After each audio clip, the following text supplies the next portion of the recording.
Although I could never get used to the constant state of anxiety in which the guilty, the great, the tender-hearted live, I felt I was doing my best in the way of mimicry. As I lay on my narrow studio bed after a session of adoration and despair in Lolita's cold bedroom, I used to review the concluded day by checking my own image as it prowled rather than passed before the mind's red eye.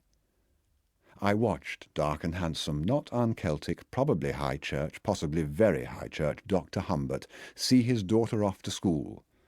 I watched him greet with his slow smile and pleasantly arched, thick black eyebrows good Mrs. Holligan, who smelled of the plague and would head, I know, for the master's gin at the first opportunity.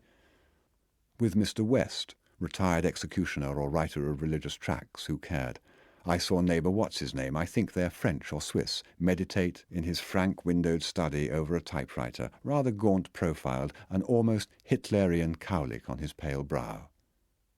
Weekends, wearing a well-tailored overcoat and brown gloves, Professor H. might be seen with his daughter strolling to Walton Inn, famous for its violet-ribboned china bunnies and chocolate boxes among which you sit and wait for a table for two, still filthy with your predecessor's crumbs.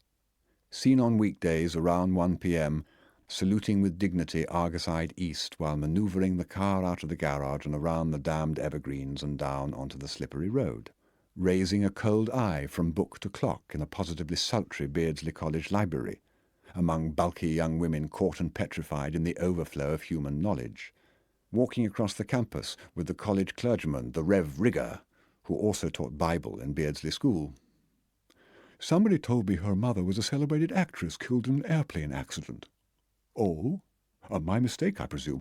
Is that so? I see. How sad. Sublimating her mother, eh?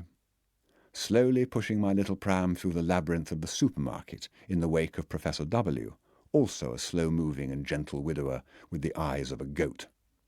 Shoveling the snow in my shirt-sleeves, a voluminous black-and-white muffler around my neck. Following with no show of rapacious haste, even taking time to wipe my feet on the mat, my schoolgirl daughter into the house. Taking Dolly to the dentist, pretty nurse beaming at her, old magazines, Ne montrez pas vos ombres. At dinner with Dolly in town, Mr. Edgar H. Humbert was seen eating his steak in the continental knife-and-fork manner, enjoying in duplicate a concert, two marble-faced, becalmed Frenchmen sitting side by side, with Monsieur H.H.'s musical little girl on her father's right, and the musical little boy of Professor W., father spending a hygienic evening in Providence, on Monsieur Gigi's left. Opening the garage, a square of light that engulfs the car and is extinguished. Brightly pyjamaed, jerking down the window shade in Dolly's bedroom. Saturday morning, unseen, solemnly weighing the winter-bleached lassie in the bathroom. Seen and heard Sunday morning, no churchgoer after all, saying, "Don't be too late," to Dolly, who is bound for the covered court. Letting in a queerly observant schoolmate of Dolly's. "First time I've seen a man wearing a smoking jacket, sir, except in the movies, of course." Her girlfriends, whom I had looked forward to meet, proved on the whole disappointing. There was Opal something, and Linda Hall, and Avis Chapman, and Eva Rosen, and Mona Dahl. Save one, all these names are approximations, of course. Opal was a bashful, formless, bespectacled, bepimpled creature who doted on Dolly, who bullied her.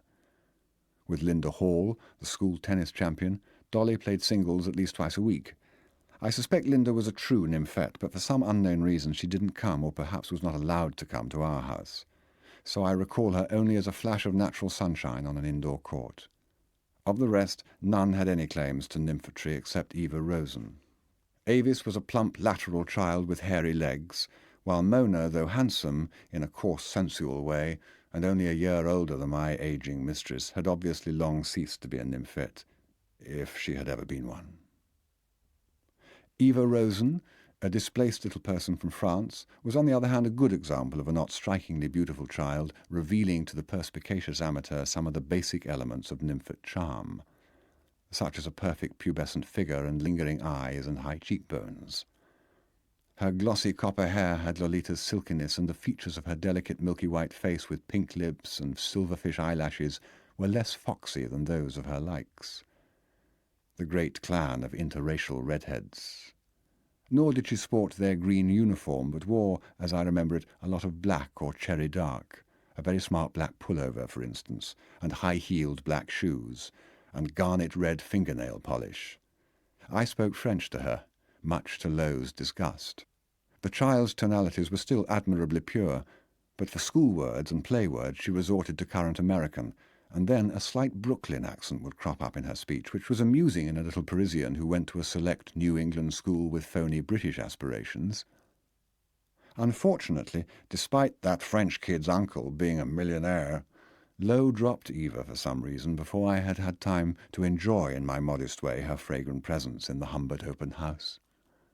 The reader knows what importance I attach to having a bevy of page girls, consolation prize nymphets, around my Lolita.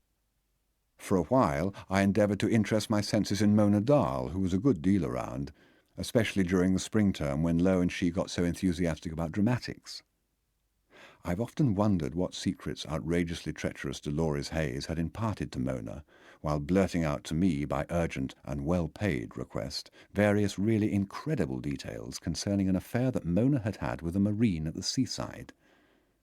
It was characteristic of Lo that she chose for her closest chum that elegant, cold, lascivious, experienced young female whom I once heard, misheard, Lo swore, cheerfully say in the hallway to Lo, who had remarked that her, Lo's, sweater was of virgin wool, "The only thing about you that is, kiddo."